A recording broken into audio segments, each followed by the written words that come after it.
Hey YouTube, it's Mitch at iPhone Captain. Today we're going to be looking at some photographs and talking about some rumors that have been floating around the web relating to the new iPhone 6 or the iPhone Air, whatever you want to call it.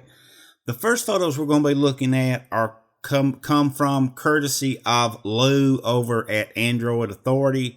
He put together this video which compared the iPhone 6, the upcoming iPhone 6 I should say, and the current iPod 5th generation. And as odd as it may seem, the 5th gen iPod fit into the case that you see here that he had. He got his hands on a iPhone 6 case, third party somehow, and the 5th gen fit right in there. Everything lined up perfectly. The thickness of that case was dead on. I mean, everything just sort of seemed to fall into place. So maybe this is what Apple is going to be looking at. Maybe it's not.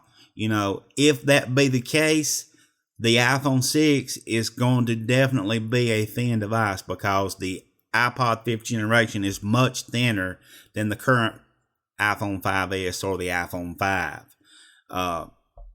It's just mind-boggling that, you know, they can fit a phone that can do so much into such a small body.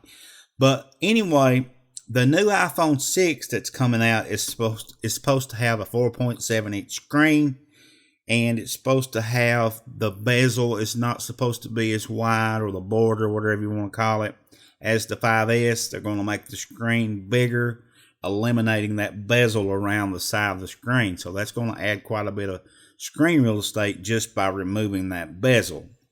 Also, there's talk about the 5.5 inch device, and we'll get into that a little bit here too. And it's going to be 6 millimeters thick, and it's supposed to have a back metal 3-stage design, which whatever that means, you know, I really don't know, other than just, you know, looking at some of the schematic photos we've seen.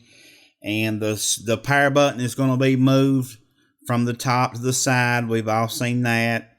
And, you know, one of the things that concerns me about this iPhone 6 dummy is they never did show it lit up. So whether or not these photos are legit or not, I couldn't tell you. But according to International Electric Business Chief Sun Chang-ek, however how you pronounce that name, they're supposed to be also going to use an electronic image stabilization for the camera rather than the expected optical image stabilization.